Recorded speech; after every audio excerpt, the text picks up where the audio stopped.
So I've just started learning about machine learning, and right now I'm in gradient descent, specifically linear regression. So I made my first implementation of linear regression in Python. I haven't seen any implementations online, so I wanted to show you mine. It's pretty space efficient compared to the ones I have seen. So yeah, this is my linear regression algorithm, and yeah, I'll show you how it works. So here's my command prompt.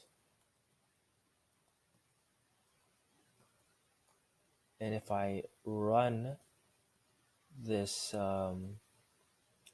linear regression file, it'll actually find the line of best fit.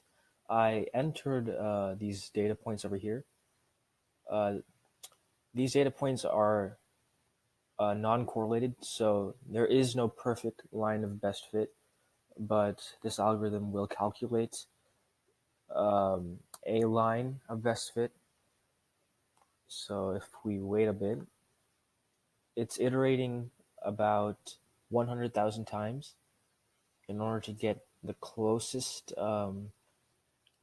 M and B value. So if we wait a little bit, it should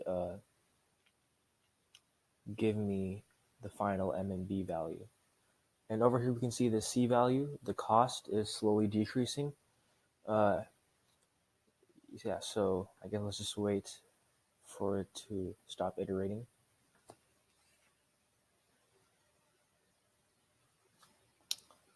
Okay, while it's doing that, I guess I'll just talk a bit about my code.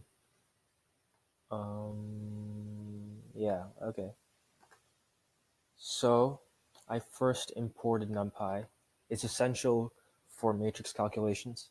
So if you don't use NumPy, it'll be pretty, I guess, time consuming to do all the matrix calculations. So here I set up my matrices, and then here I actually do the calculation. These two lines over here use a bit of calculus. So I'm going to show you. So this over here is the gradient descent algorithm, and over here is the calculus portion of it. And this essentially is just calculating the change that needs to be applied to the theta value. So, look, it looks like my command prompt has finally stopped iterating. So it came up with 13.30 as the M value and 142.59 as the B value, which is pretty spot on. This cost ended up being 13.22, which is pretty good considering these points don't actually have a line that goes through all of them. So I'm going to test out my data with another set of points. This time 1, 2, 3, 4, and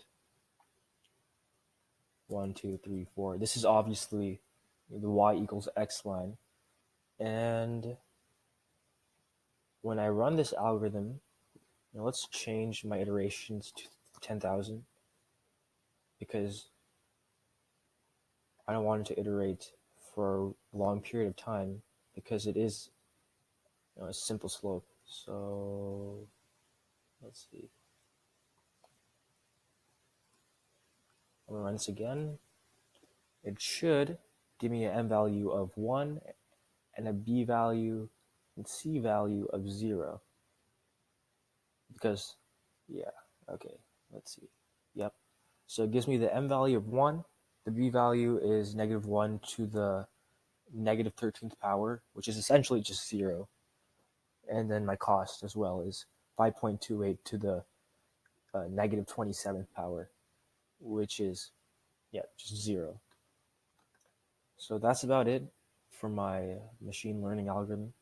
It's pretty simple, not really complicated yet, but I'm hoping to learn a bit more this summer and, start approaching and start tackling the complicated machine learning algorithms.